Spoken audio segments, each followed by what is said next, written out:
Meghan Markle et le prince Harry copient le livre de jeu de la famille royale afin de remanier leur image de division, selon un expert royal.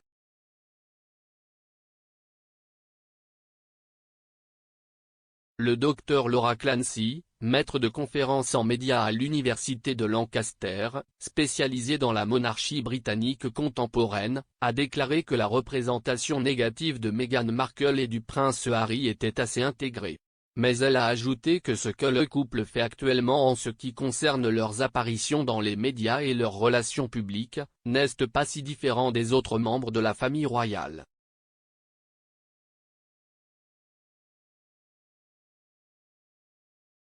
S'adressant à Express.co.uk, l'auteur de Running the Family Firm, Comment la famille royale gère son image et notre argent, a déclaré à Express.co.uk, le récit qui les entoure est assez intéressant car, à bien des égards, ce que Harry et Meghan font n'est pas si différent de ce que font les membres de la famille royale.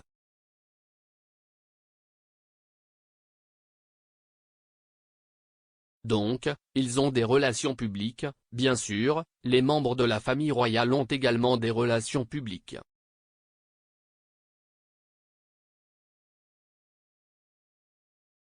Il y a tout le drame autour d'eux qui signent ces accords Netflix et ces accords d'entreprise, mais bien sûr, tous les membres de la famille royale le font aussi.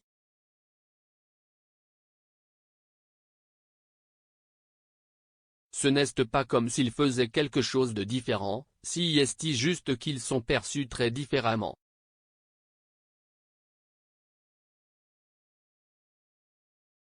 Je pense que cela fait longtemps que ce récit divise autour de Harry et Meghan.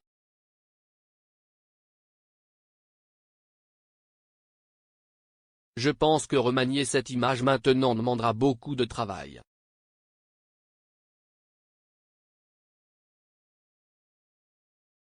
Si est assez intégré, mais cela ne veut pas dire que ce n'est pas possible.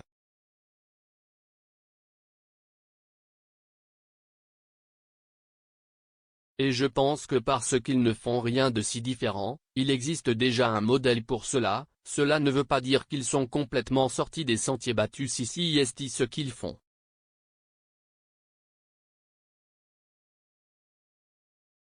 Le duc et la duchesse de Sussex ont déménagé en Californie en janvier 2020, 2 mois seulement avant d'annoncer qu'ils se retireraient de leurs fonctions royales en mars.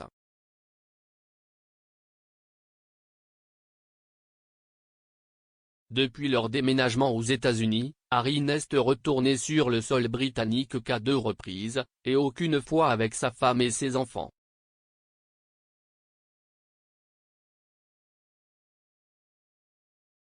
Le couple a signé un accord pluriannuel avec Netflix pour réaliser des séries télévisées, des films et des émissions pour enfants pour la plateforme de streaming.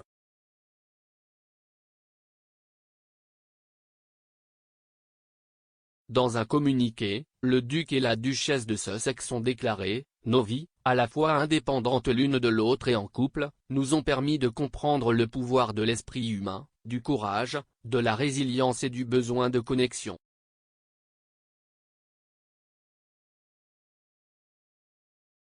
Grâce à notre travail avec diverses communautés et leurs environnements, pour mettre en lumière les personnes et les causes du monde entier, nous nous concentrerons sur la création de contenus informatifs mais aussi porteurs d'espoir.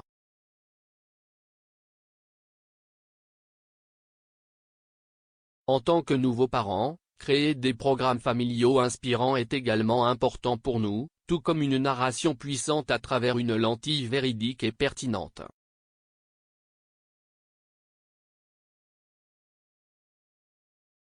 Les Sussex auraient tenu des réunions avec un certain nombre de studios hollywoodiens depuis leur déménagement en Californie.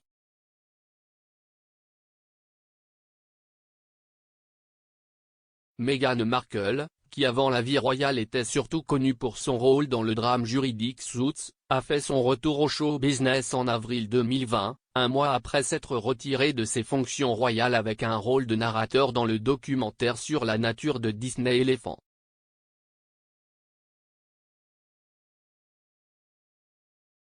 La duchesse a récemment suscité la controverse après son apparition dans le talk-show American Ellen, où elle a été filmée en train de faire une série de farces avec l'animatrice Ellen DeGeneres, et a parlé de la vie en Californie avec le prince Harry.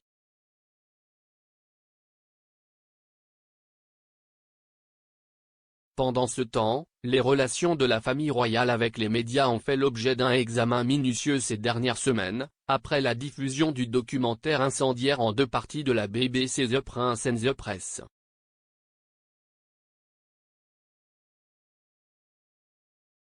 Le documentaire, qui se concentre sur les relations du prince Harry et du prince William avec la presse, a donné un aperçu de la façon dont la famille royale briefie les médias.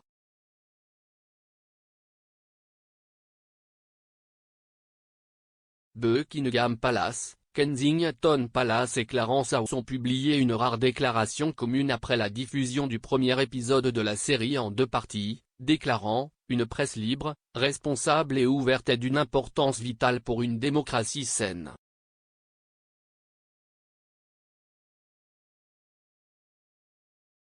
Cependant, trop souvent, ce sont des affirmations exagérées et infondées de sources anonymes qui sont présentées comme des faits et il est décevant que quiconque, y compris la BBC, leur donne de la crédibilité.